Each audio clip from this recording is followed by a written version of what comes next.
The poem that I will be analyzing today is Richard Cory by Edwin Arlington Robinson. Whenever Richard Cory went downtown, we people on the pavement looked at him. He was a gentleman from sole to crown, clean-favored and imperially slim. And he was always quietly arrayed, and he was always human when he talked. But still he fluttered pulses when he said, "Good morning," and he glittered when he walked. And he was rich, yes, richer than a king, and admirably schooled in every grace. In fine, we thought that he was everything to make us wish that we were in his place. So on we worked and waited for the light, and went without the meat and cursed the bread. And Richard Cory, one calm summer night, went home and put a bullet through his head. Okay, so just in reading the poem, the first thing, or even before you read it, the first thing you look at is the title. Of course, Richard Cory, just the name of the character. It's a very plain-sounding name, very ordinary. It doesn't jump out at you. Doesn't give you much to work with. Later on, we realize it's the name of this upper-class gentleman-type character, and it is fitting of that. It's a traditional-sounding name, probably British, kind of stodgy upper-class, and it's an accurate description of the man that it describes. It's obvious things that jump out once you start reading the poem. Narration is always an important thing to look at. The poem is narrated by a group. It's narrated by we. The guy isn't saying, "I was watching Richard Cory." He says, "We on the pavement looked at him." So, we thought. So, Richard Cory is an individual. He's his own person. He's a celebrity.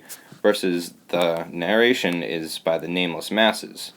They have nothing special about them. They're just a group of peasants or lower-class people who are watching him. And they have their collective feelings of jealousy. It's not an individual sentiment. It's all these people looking up to Richard Cory. Another thing that jumps out right from the beginning, it's a poem that rhymes, has a very traditional structure. So town and crown, him and slim, arrayed, said, talked, walked. That's just your basic A-B rhyme scheme. Once you start reading, of course, you have to ask yourself, who is Richard Cory? Luckily for us, the readers, Edwin Robinson didn't really leave us a lot to guess with. He gives you a pretty straight definition. Edward Cory was a gentleman.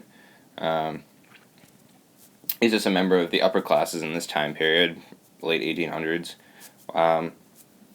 Involved in business or whatever, it's not important, but gives you a bunch of descriptions. He was a gentleman, he was always quietly arrayed, he was always human. To the people watching Richard Cory, he is a king to them, and there's this repeated imagery of regality or monarchy. So, he was richer than a king, or imperially slim, as in like an emperor.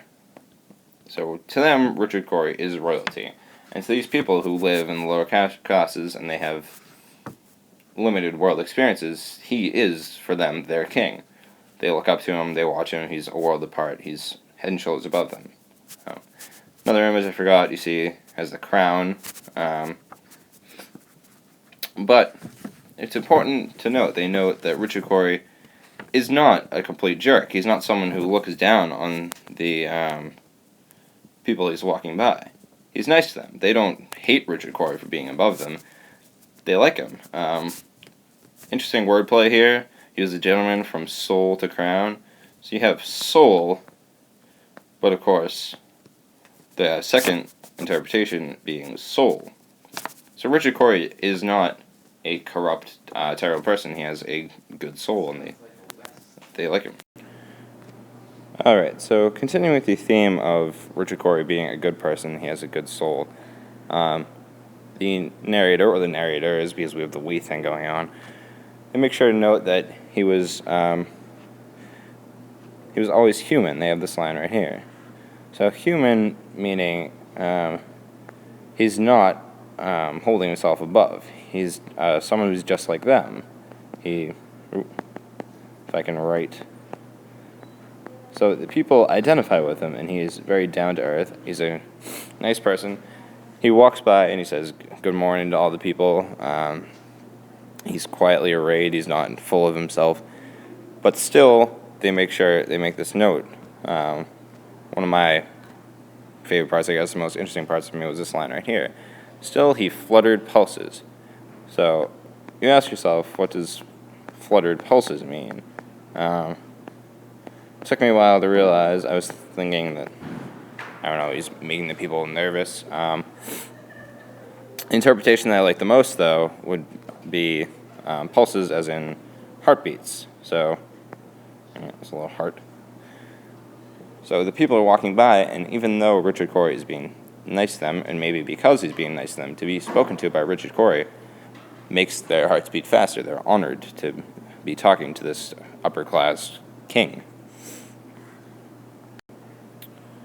Another way that they show how Richard Cory is above them is sort of symbolic, maybe, that the people who are watching Richard Cory are literally below him.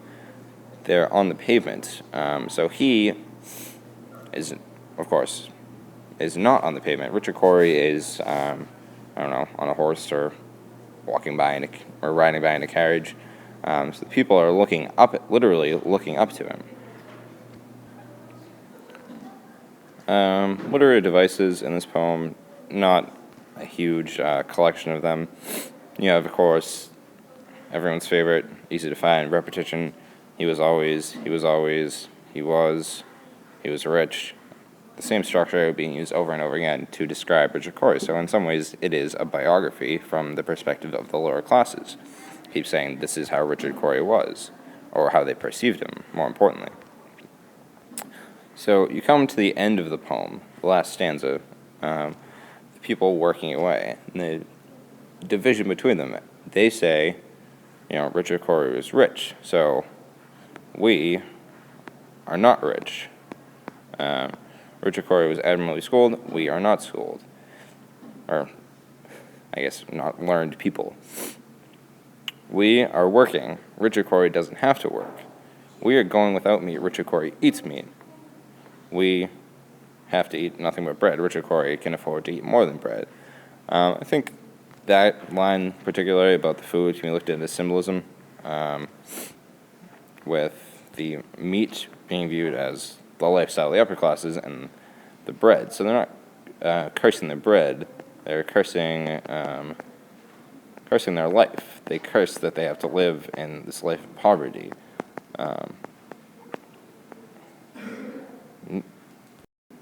I suppose the collective lives. I know lives isn't a word, but lives.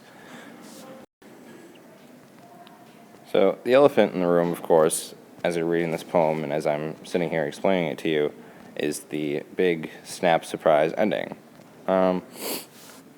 Is it a surprise though? Really, I don't think so. Especially the way Robinson sets it up with the rhyme scheme is bread and then bullet through his head. So you're sitting there and you're reading through these stanzas, and all these good things are happening to Richard Cory. He's such a great guy. He's having a great time. And we know that in every poem there's a shift. Nothing can last. So the shift in this poem, I think it occurs right here between stanza 3 and 4. Once the perspective shifts and you begin to anticipate something, you know something's going to change. Once they say, especially, sorry about that. They begin with the transition word, so on we worked and waited for the light. It's anticipation. They're waiting for something. They're waiting for their lives to improve. They're waiting for things to change for them. So you kind of sit back in your chair and you say, well, here we go. Something's about to happen. This just complete fawning over Richard Cory is coming to a close.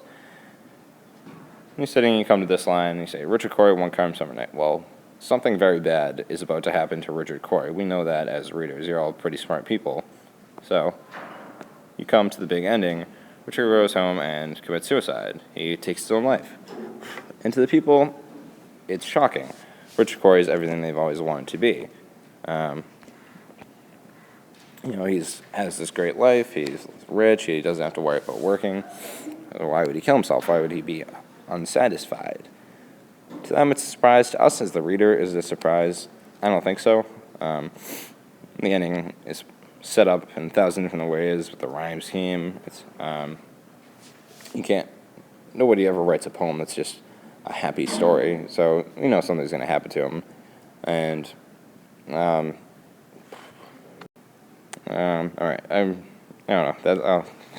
Excuse me. That's that for that slide. I'll save the explanation for the theme slide. As far as theme goes, the theme pretty much slaps you in the face. It's about material wealth and how it doesn't bring happiness. It's very cliched. Money does not buy happiness, but I think Edwin Robertson does it in a pretty unique way. People, the entire time, they're suffering, they're working, cursing their lives that they have to live. Richard Cory is rich. He's, as far as they know, he's happy. He's having a great time. But as we know, or at least as we can expect to find written in literature, you can't be happy just because of your possessions. You can't be happy because you're rich. If you're unsatisfied, personally or emotionally, you can still be sad. You can still be unsatisfied with your life. Like I said, it's not a new concept. The thing that makes it interesting here is the shock of the townspeople. Even though they just like we have been told our entire lives, money doesn't buy happiness. You can't be happy just because you have nice things. But it's very difficult to realize. As much as we've been told and want to accept as cliche, it's difficult to wrap your head around because we still do pursue material happiness. We still pursue wealth.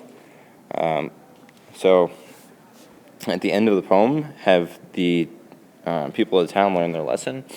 I don't think so. I don't think they get the message.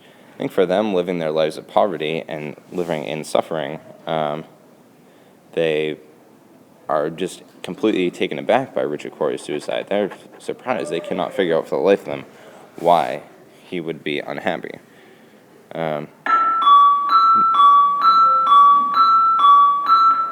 Okay, I don't know if you can hear that, but I gotta wrap this up. So we have the theme here of material wealth. So it's a pretty cliche. Wealth does not equal happiness. But the thing that makes it interesting is the way that Robinson has gone about showing it. He provides a new perspective, an interesting setup, and surprises you at the end with the surprise ending. And the most important thing to realize is that we people on the pavement, us looking up to Richard Cory, I think even after he's killed himself, they would still take the chance to be Richard Cory if they could. They would still take their shot at living the rich life because to them, it's impossible to wrap their head around the fact that you can be unhappy even when you're living such a great life.